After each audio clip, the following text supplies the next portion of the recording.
Very quickly मैंने जी मैं हूँ। आसिम भाई से पूछना था, लंदन का तो मुझे नहीं पता, लेकिन मैं मैनचेस्टर के आसपास जो हालात देखे हैं पिछले दिनों, तो एक बड़ी पॉपुलर रोड है हमारी, विम्सलो रोड उसका नाम है ना, तो वहाँ पे तो जी खुली हो रही हैं, आज़ादारी कहते हैं शायद, या मातम कहते हैं इन पब्लिक।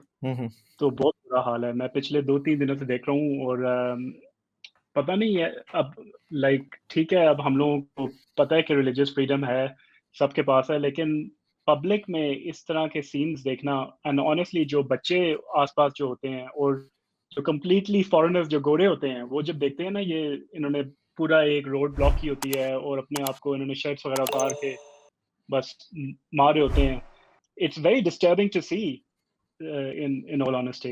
ये इतनी इजी व्यूइंग नहीं है, और हम लोग सोसाइटी में और चीज़ों के खिलाफ इतना बात करते हैं, लेकिन ये एक तरह का ना बच्चों को डिसेंसिटाइज कर रहा है वायलेंस के, ये सेल्फ चैस्टाइजमेंट का जो कॉन्सेप्ट है। तो प्राइवेटली कर लें तो बेहतर है। What do you guys think about it? बिल्कुल, ये प्राइवेट ही होना चाहिए। ये रोडों पे छुरियां मारना और अपने आप को पीटना, आई थिंक कि ये कोई वाइज चीज तो नहीं है।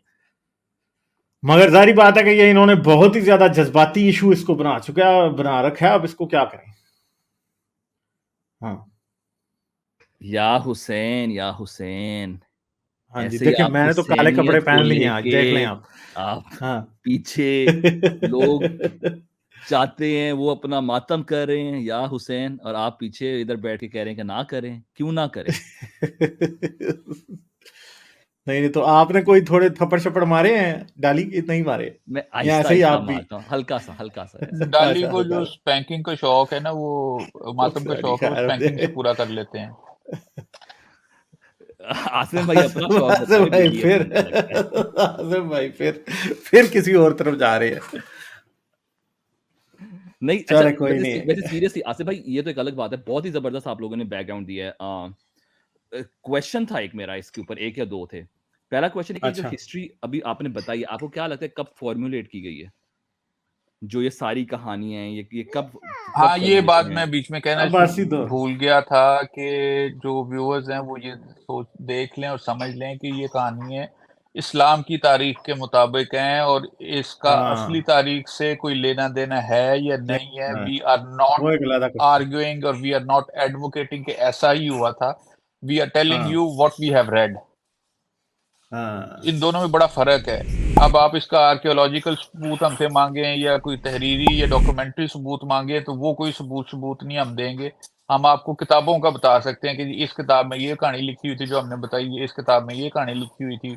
लेकिन और ये मैंने आसिफ भाई हमें ये पता है कहानियां कब लिखी गई, ये मेरा क्वेश्चन है। ये तो क्लेम तो अब्बासी दौर का ही है ना, क्योंकि जब बुखारी लिखी गई और फिर बुखारी के भी कोई 100 साल बाद जो है तबरी और तबकात इब्ने साद लिखी। तबकात इब्ने साद में करबला का वाकया नहीं है, ठीक है। तबरी में फिर ये है, ठीक है। कुर्तुबी में है, कुर्तुबी का असल में मुझे पता नहीं है, ठीक है। शियों की हदीसें तो फिर उसके भी बाद है, ठीक है। तो पहली किताब एक वो आसिम भाई, वो क्या किताब आपने मुझे भेजी थी, उसका नाम मेरे ज़हन से निकल गया, क्या था वो किस्सा? वो तफ की जो थी, इवेंट ऑफ वो तफ। पहली किताब है। हाँ, इवेंट ऑफ तफ जो है पहली है, मगर वो भी जो है वो तकरीबन 4वीं सदी हिजरी की किताब है, ठीक है, जिसके अंदर ये है। बुखारी के बाद है, ठीक है। और फिर तबरी है वो पहली मेन स्ट्रीम किताब जिसके अंदर ये आता है सामने। और फिर शियों की हदीसें 4वीं और 5वीं सदी हिजरी में जाके शुरू होती हैं। तो वाकया करबला जो है बड़ी लेट एडिशन है इस्लामिक हिस्ट्री के अंदर। मेरा ये ख्याल है कि उसको शायद अगर वो आप उसे हाँ, देखें तो उम्मी दौर चल रहा होगा, उन्होंने उम्मियों की हाँ। कहानियां सुनानी बढ़ा के जो है वो पहले शामिल की, और उसके बाद जब फिर नहीं, अब्बासियों मगर के पास तबकात आई। इब्ने साद जो है वो तो आसिम भाई, तबकात इब्ने साद तो उनकी अब्बासियों के दौर की हुई है। हाँ, लेकिन मगर वो उसमें उसके फिर बाद भी ये नहीं ख्याल है। आया होगा कि भाईजान अब हाँ, हमें थोड़ा सा इस तरफ भी जो है ना वो तवज्जो करनी चाहिए। हाँ। तो फिर उन्होंने अब्बासियों के खिलाफ अच्छा, ये प्रोपेगेंडा जो शुरू किया तब। हाँ, और सेकंड क्वेश्चन है कि जो मातम है, ये आपको लगता है इसकी ज़ोरास्ट्रियन रूट्स हैं, ये साबियन है? हमें कोई मातम की जी क्रिश्चियन रूट्स हैं जी।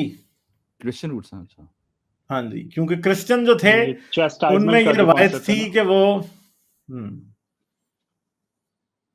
हाँ जी, मैंने कहा था वो chastisement का जो कॉन्सेप्ट है क्रिश्चियनिटी में, कि सेल्फ पनिशमेंट हाँ, और हाँ जी।